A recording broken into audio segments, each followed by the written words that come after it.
On my wedding day, in front of 300 guests, my fiancé took the microphone before the vows and announced that every asset he owned would be signed over to his mother. Then he promised her a monthly allowance large enough to swallow our mortgage. The room applauded him. His mother cried on cue.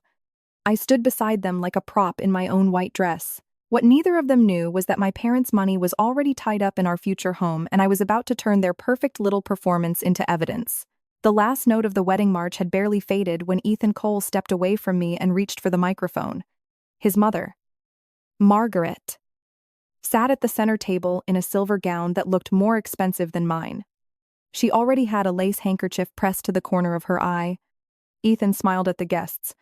Before Claire and I say our vows, I need to honor the woman who made me who I am. Applause rolled through the ballroom at the Langham in downtown Chicago. I kept my smile in place. Ethan turned toward Margaret. My mother raised me alone. She sacrificed everything. So today, I am placing my Lincoln Park townhouse, my rental condo, my brokerage account, and my personal savings into a family trust controlled by her. The room went silent for half a breath. Then people stood and clapped. Ethan lifted his hand like a politician, accepting an award. And starting next month, I will give Mom $4,000 every month for anything she needs. Margaret covered her mouth and began to sob. Ethan walked down from the platform and hugged her under the spotlight. Cameras flashed. His aunts cried. His cousins shouted that he was a real man and a perfect son. I looked at my parents. My mother had gone pale. My father was staring at Ethan like he had just watched someone steal from him in public. Ethan finally returned to my side and held out the microphone. Smile. Claire, he whispered. Don't embarrass me just because my mother comes before your little plans. I took the microphone. Then marry her. The applause died so fast, I heard a champagne flute hit the floor. Ethan's smile cracked. What did you say? I faced the guests. I said there will be no wedding. Margaret stopped crying. Ethan grabbed my elbow. Cut the drama. We can discuss this after the ceremony. I looked down at his hand. Let go. He did. But only because every phone in the ballroom was pointed at us. Margaret marched onto the platform. You ungrateful little gold digger. My son is protecting his family. I was supposed to be his family. You haven't earned that title. My parents wired $80,000 toward the down payment on that townhouse. A murmur moved through the room. Ethan's face tightened. That was a gift. It was for our home. You were going to live there? Not under your mother's control. Margaret pointed at me. This is exactly what I warned him about. You saw his properties, his salary, his future. And you thought you had won? I slipped off my engagement ring. No. Margaret. You thought I had. Ethan lowered his voice. Claire. Stop. You're humiliating me. You handed me the microphone. His jaw clenched. You are throwing away 5 years because I love my mother. No.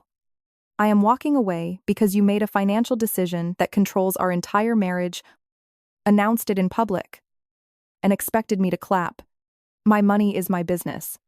Then your marriage can be your imagination. My best friend, Maya, hurried onto the platform and stood beside me. She held up her phone. I have the transfer receipt, she said.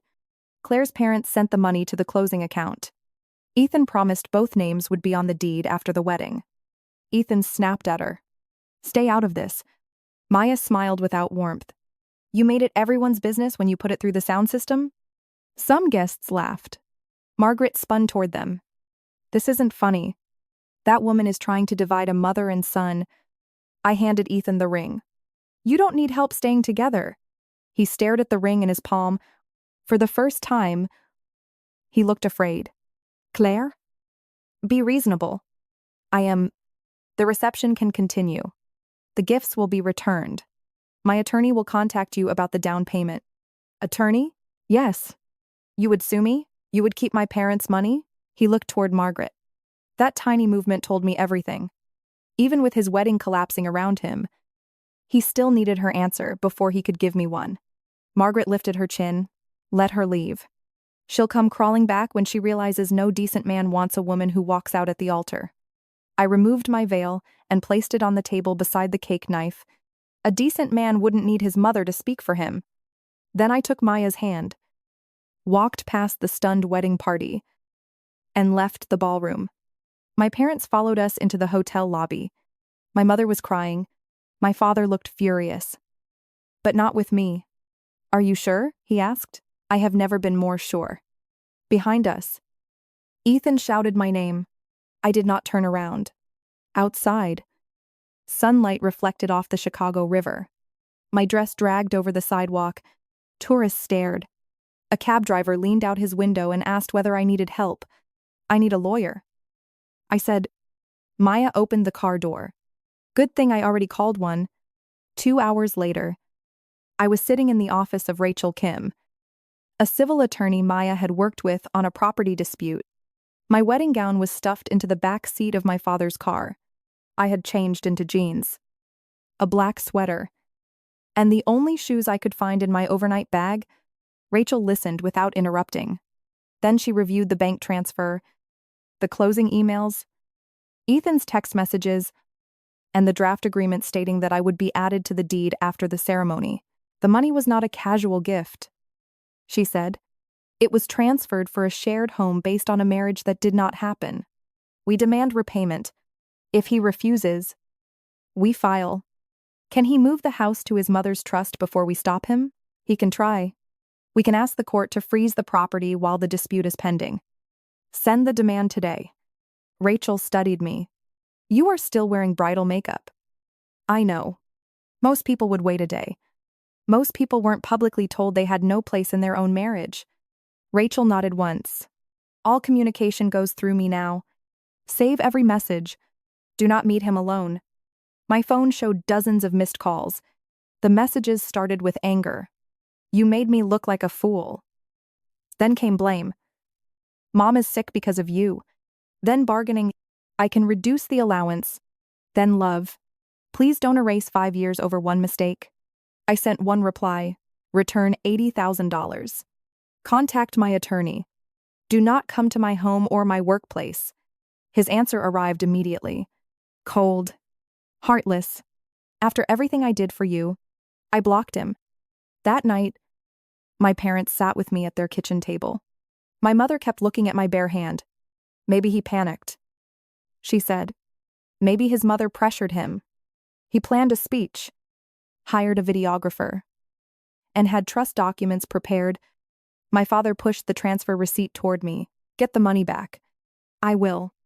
And if he apologizes, I'll accept the apology from a safe distance.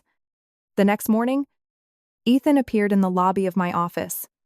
I worked as a brand strategy manager for a healthcare company near the Loop. I was in a conference room when security called.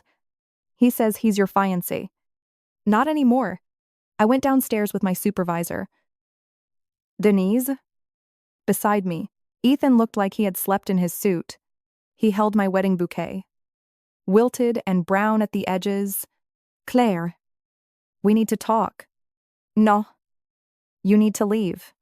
You sent a legal demand to my office. My boss saw it. That is where you receive mail. You are trying to ruin my career. You ruined a wedding before lunch? His eyes flashed. I said I would change the allowance. This was never about negotiating the price of your mother's control. He stepped closer. She gave up her whole life for me. And now you are giving her mine. You don't understand loyalty. You don't understand partnership. He grabbed my wrist. Denise moved forward. But I raised my voice first. Security. 2 guards came through the glass doors. Ethan released me. You're really doing this? He said. You already did. The guards escorted him out. Before the doors closed, he shouted, You'll regret humiliating my mother. Denise watched him leave. Document that threat? I already recorded it. She looked at my phone. Then, at me. Good. By that afternoon, Rachel had the security footage and a written statement from the building manager. Be honest, would you have stayed quiet to save the wedding? Or walked out before the vows? On the 3rd morning, Maya called before sunrise. Margaret posted about you. I opened Facebook. Her post was long, emotional, and carefully dishonest. She claimed I had trapped Ethan for money, demanded access to his properties, canceled the wedding when he refused, then extorted his family for $80,000. She attached photos of me holding the microphone at the altar. In one frame, Ethan looked devastated. Margaret looked fragile. I looked furious. The comments were worse. Gold digger. Scammer. Professional victim. Somebody posted the name of my employer. Another person found my parents' neighborhood. Maya said, "Tell me what to do. Screenshot everything. Save the links. Do not argue." I called Rachel. She crossed the line. Rachel said, "We send a retraction demand and prepare a defamation claim. I also want to answer publicly. Facts only. No insults. Show documents with private information covered." I wrote for over an hour. I explained the down payment, the deed promise, the announcement, the demand letter, and Ethan's visit to my workplace. I attached the transfer confirmation, the relevant text message, a clip from the wedding, and the lobby security report. My final line was simple. I did not cancel a marriage because a man loved his mother. I canceled it because he used that love as permission to erase me. Maya shared it. Then my coworkers shared it. Then guests from the wedding began posting their own videos. The public mood changed by noon.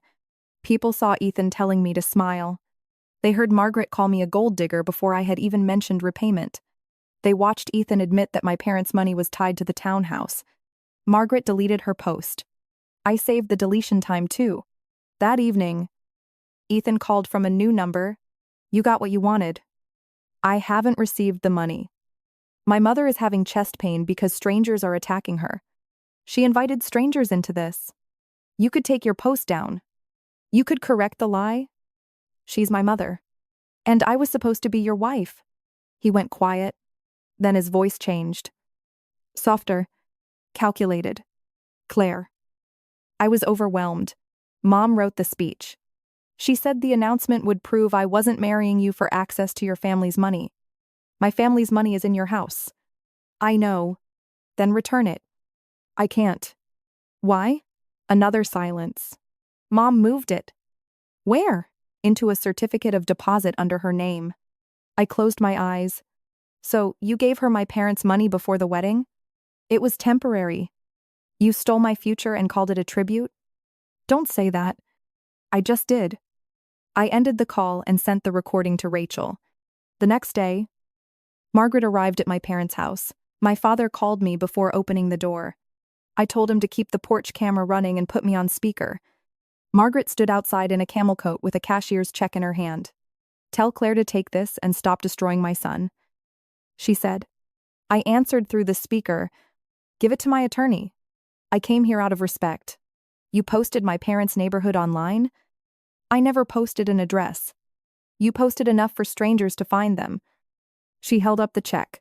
"Here is your precious money. Take it and disappear.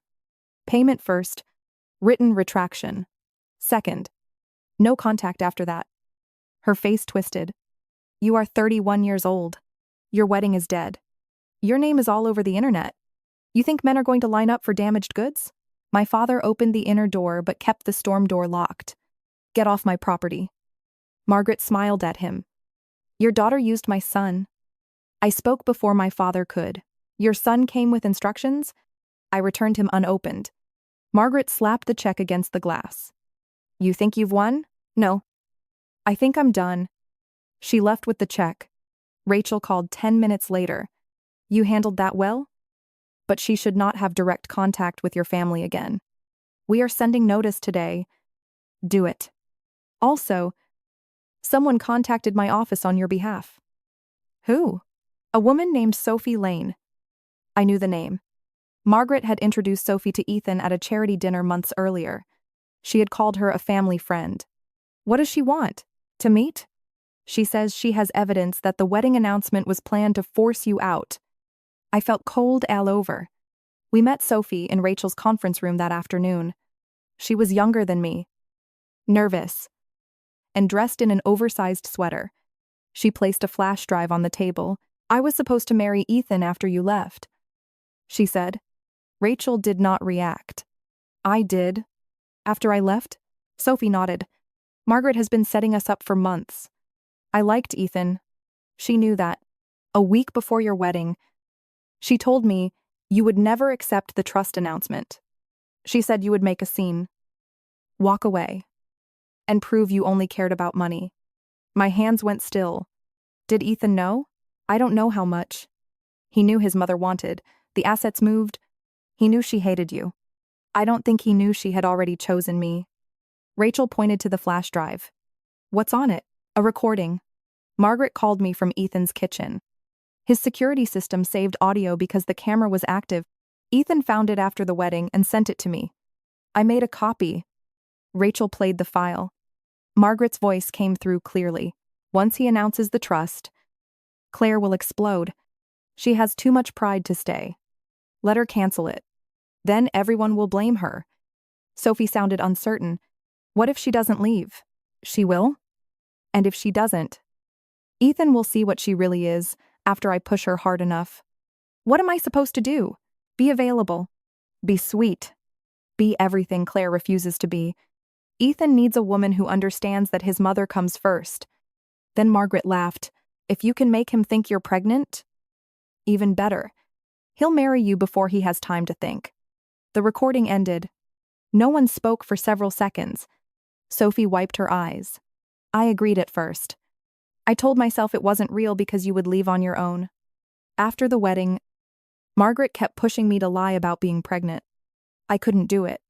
Why tell me now? I asked. Because she blamed you for everything. Ethan lost control. He drinks all day. She keeps telling him you destroyed his life. Now she is planning something at your office. What? A public protest? Signs. Cameras. She wants to make you lose your job. Rachel leaned forward. When? Friday. I looked at Rachel. Can we stop it? Yes. I looked at the flash drive. Don't. Rachel's eyebrows rose. You want her to show up? I want witnesses. Sophie stared at me. What are you going to do? Let Margaret finish the performance she started at my wedding. Rachel built the plan. My company's security contacted Chicago police in advance. We preserved the audio, took Sophie's sworn statement, and prepared a civil filing. My employer's legal team arranged a designated area outside the building so Margaret could not claim she had been silenced. Cameras covered every angle. Friday morning, Margaret arrived with relatives, handmade signs, and 2 local live streamers who called themselves independent reporters. One sign read, Claire Bennett stole a son and his money.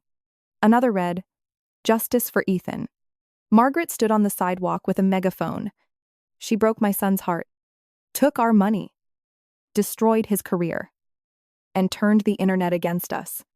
People stopped. Phones came out. The live stream count climbed. I watched from inside the lobby with Rachel and Sophie. Rachel said, You do not owe her a confrontation. I know. Once you go outside, keep your voice calm. I will. Sophie looked sick. I can still leave. You can. I said, but then she owns your silence too. Sophie straightened. We walked outside together. Margaret saw me and raised the megaphone. There she is. The woman who blackmailed my family.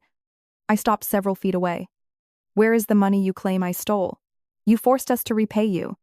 Repay means it was mine. The crowd murmured. Margaret recovered quickly. You manipulated my son? You wanted his property. I wanted my name on the home my family helped buy. You wanted control? You transferred my parents' money into your account? That is a lie. Rachel raised a folder. We have the bank record. Margaret aimed the megaphone at her.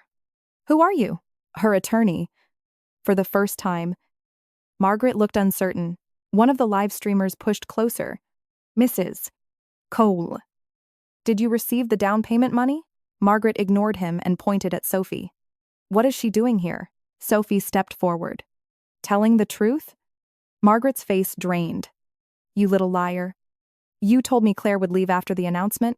You told me to pretend I was pregnant so Ethan would marry me. The crowd erupted. Margaret shook the megaphone at her. She is unstable. She begged my son to choose her. I took out my phone. Then let's hear your voice. I played the recording through a portable speaker. Once he announces the trust, Claire will explode. Margaret lunged toward me. Rachel stepped between us. Security moved in. The recording continued. Let her cancel it. Then everyone will blame her. People gasped. The live streamers turned their cameras toward Margaret. She screamed over the audio. It's edited. Rachel answered. Then you can explain that in court? Margaret's expression changed again. Anger vanished. Frailty appeared. She pressed a hand to her chest. I am an old woman. My blood pressure is dangerous.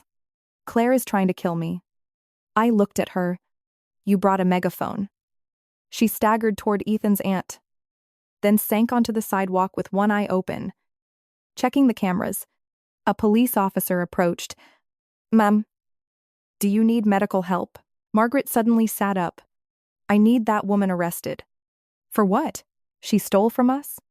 Rachel handed the officer a copy of the bank documents and the prior harassment notice. The officer read the first page. Mrs. Cole, you were told not to contact Ms. Bennett or appear at her workplace. I am exercising free speech. You are blocking the entrance, using amplified sound without a permit, and refusing a lawful request to move. Margaret pointed at me. She ruined my son. I finally stepped closer. No. Margaret, you trained him to hand you every decision, then punished anyone who asked him to grow up. You took him from me? I gave him back. Her mouth opened, but nothing came out. The officer asked her to put down the megaphone. She refused. When he reached for it, she pulled away and struck his arm. That ended the show. The officers detained her. Her relatives dropped their signs. The live streamers kept filming as Margaret shouted that she was the victim and that everyone would pay. Sophie stood beside me, shaking. Is it over? Not yet, Rachel said. But now the facts are public. By the end of the day, Ethan's attorney contacted Rachel. The full $80,000 would be returned through escrow. Ethan and Margaret would publish a written retraction. They would remove every post, stop contacting my family, and agree to a no-contact order. In exchange, we would pause the civil case as long as they followed every term. Rachel asked what I wanted. Payment. Retraction. Distance. No apology? An apology without a boundary is just another door.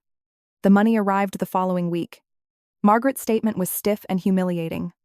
I made false claims about Claire Bennett. Her family provided the funds at issue. Claire did not steal or extort money from us. I regret the harm caused by my statements. Ethan's statement was shorter. I made major financial decisions without Claire's knowledge, embarrassed her publicly, and failed to correct false accusations made against her.